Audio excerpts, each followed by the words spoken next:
Hello again in this video clip series that I'm calling My Journey to God in a Secularized World. This should be video clip 66. I'd like to continue. I'm basically following generally an article I wrote several years ago that's called "False Pope Will Fall Silent." As I had mentioned before in other video clips, citing also Our Lady of Good Success, who told us that even more than 400 years ago that in this period of the great crisis right now, the one who should speak will fall silent. And I would like to read a little bit of this more so we can understand better what's really going on here. Cardinal Walter Casper, a retired German theologian and confidant of Pope Francis, says, "Nobody denies the indissolubility of marriage. I do not, nor do I know any bishop who denies it." Casper told the Jesuit Weekly, America, "But discipline can be changed." Watch the sneaky words of Casper here. Very sneaky. But he says, he says discipline wants to apply a doctrine to concrete situations which are contingent and can change, he added. But there's a sizable contingent of nearly 200 churchmen at the current synod have forcefully rejected, I'm talking about the synod before Amoris Laetitia, have forcefully rejected the separation of doctrine and practice outlined by Wuerl, Casper, and others. They say it's simply a distinction without a difference, and a Trojan horse that could introduce de facto changes in settled doctrine. There can't be in the church, they say, there can't be in the church a discipline which is not at the service of doctrine. This is a quote from Cardinal Raymond Burke, a former Archbishop of St. Louis, who now heads the Vatican's court system, told reporters on the eve of the synod. Cardinal Burke, a canon lawyer, said the reformers were saying, "Oh, we're not questioning the indissolubility of marriage at all. We're just going to make it easy for people to receive a declaration of nullity of marriage so that they can receive the sacraments." But to this, Burke said, "It is a very deceptive line of argument, which I've been hearing more now in this whole debate." Think about this, dear brothers. Let me try to explain this a little better. The sneaky strategy of the devil today to lead so many souls away from God is very forward, sneaky. What's going on here, really, just say it straight out. The underlying strategy of Satan and all of his so many followers today in the church and outside the church is to dethrone God and make every man the decider of good and evil, what is truth and not God, but us, we humans.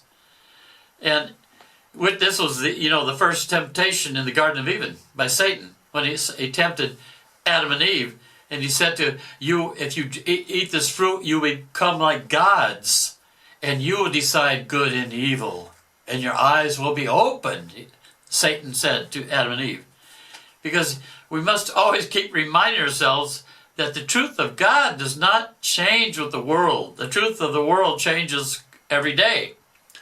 And Jesus Christ gave us a church guided by the Holy Spirit so as to interpret the Bible and all of divine revelation in the right way according to truth of God, not from the truth of the world or of Satan.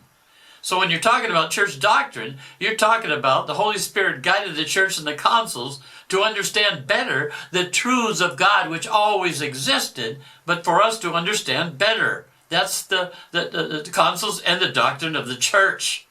Keep that in mind so you can understand better the sneaky strategy of Casper and the followers of Satan in dethroning God and making every man God. This is underlying what's going on.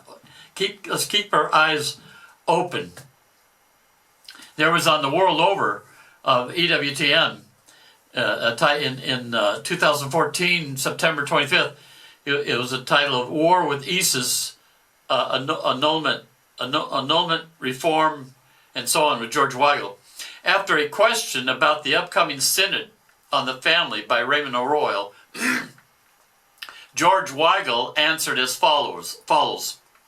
We all know that marriage culture throughout the Western world is in deep, deep crisis. We also know, or should know as Catholics, that we have a very good proposal to make in the face of that. I hope that this is a positive synod. This is before Amoris Laetitia. I hope the synod begins by lifting up the beauty and dignity of Christian marriage as the answer to this crisis of marriage culture throughout the world. And I think some of the American bishops tend to do that. I know African bishops for whose people the discovery of Christian marriage, which has come as an enormous liberation from both ancient customs and the degradation of women within that, are going to be quite vocal on this.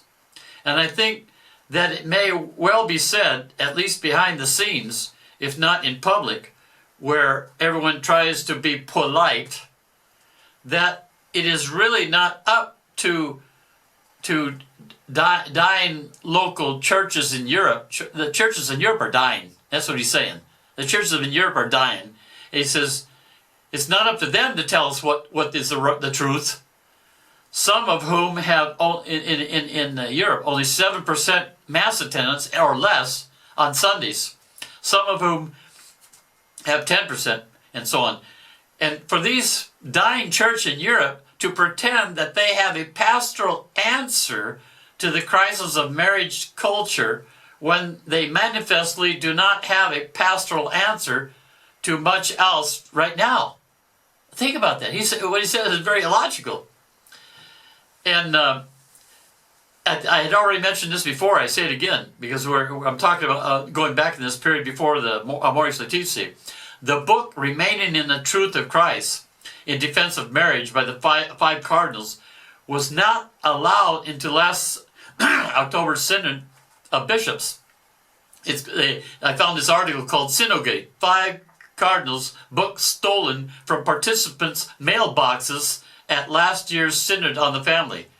These 5 bishops printed a copy of this and put it into every mailbox of all the participants of the Synod, and during the night they were all removed and disappeared. Right. Open your eyes, my brothers. What's going on here? What's going on? Nothing is heard from the mass media about this important book written by 5 cardinals in September 2014. You don't hear nothing. Only you can barely find some articles to get the truth. The mass media is so controlled. Reporting on the Synod of October 14th, and this was from a quote from LifeSite News, in an indication of the chasm that is apparently underway within the church leadership itself, Francis decided late Friday to add 6 progressives from 4 continents to the Synod leadership to help prepare the final document after several conservatives were elected to leadership positions. None of Francis' appointees were Africans, who are traditionally among the most conservative on family issues. The Great Division, Polish bishops, conference president, communion for remarried divorcees, attacks indissolubility of marriage. That's an article. Curiously enough, Archbishop Stanislaw Gradek of Poland, president of the Polish Episcopal Conference, whose presence and firmness were so important in the October Synod, repeats the same line mentioned by Cardinal Francis George in his interview to John Allen. The differences are becoming so wide within the church, the division so stark. We are not talking anymore about liberals and conservatives or left and right, but about what is true and what is false.